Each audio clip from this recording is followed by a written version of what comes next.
দর্শক, এই বন্যা দুর্গতদের সাহায্যার্থে ঢাকা বিশ্ববিদ্যালয়ের টিএসসিতে যে কার্যক্রম চলছে, গণত্রাণ সংগ্রহ কার্যক্রম বেশ কদিন ধরেই চলছে। সেখানে রয়েছেন সহকর্মী জুম্মাতুল বিদা। তিনি যুক্ত হয়েছেন আমাদের সাথে। বিদা, যদি চাও টেস্ট স্বাদ হট টমেটো সস বেস্ট। স্বাদ হট টমেটো সস এখন নতুন স্বাদে।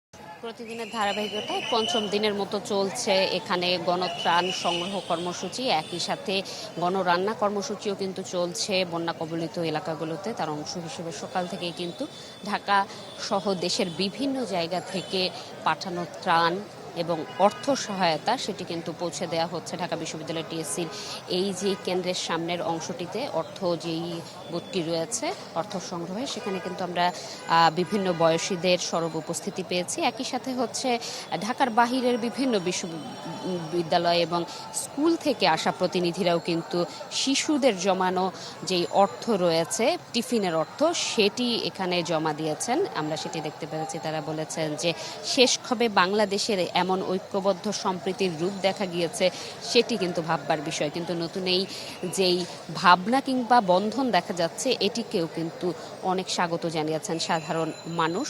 তরুণ প্রজন্মের সাথে কথা হয়েছে, তারা আসলে স্বেচ্ছায় শ্রম দিচ্ছেন। একই সাথে তারা জানিয়েছেন যে শুধুমাত্র যে এটি বন্যার সময়ে সহায়তা তা কিন্তু নয়, বন্যা পরবর্তী সময়ে পুনর্বাসন থেকে শুরু করে সাধারণ মানুষকে আবার ঘুরে দাঁড়ানোর যে শক্তিটুকু সেটি দিতে চান তারা। সেজন্য কায়িক পরিশ্রম থেকে শুরু করে একটি ইটও যদি এগিয়ে দিয়ে সাহায্য করার, সহযোগিতা করার সুযোগ হয়, তাও তারা করতে প্রস্তুত রয়েছে। এই কর্মসূচি আসলে চলছে। এর মধ্য দিয়ে কিন্তু শুকনো খাবারের পাশাপাশি পোশাক, একই সাথে শিশু খাদ্য, ঔষধও কিন্তু ত্রাণ হিসেবে দিচ্ছেন সাধারণ মানুষ। এই ছিল আমার কাছে এখান থেকে সর্বশেষ।